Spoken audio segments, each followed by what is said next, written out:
Satya, how are you feeling? Completed the entire module. I'm very happy. Yeah, Deep.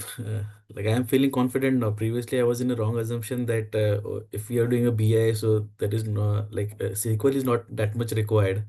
But now, after completing an entire module, I am feeling confident. Like yes, this is the base from where we have to go. After knowing this will Hmm. be helpful in like your Power BI and Tableau as well. Then Fabrics is there, ADF is there. So all the similar Mhm. concepts are there which we have to use in all these technologies.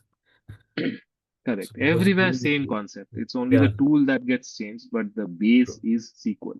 If you're strong in SQL, in data field, anywhere you go, any technology, any database you would be able to master it very fast. Okay. True. So great that you have completed the journey, and I'm happy with your overall progress so far. Now, the most important portions are still remaining, which is your projects. And after the projects, then our interview is gonna get started. So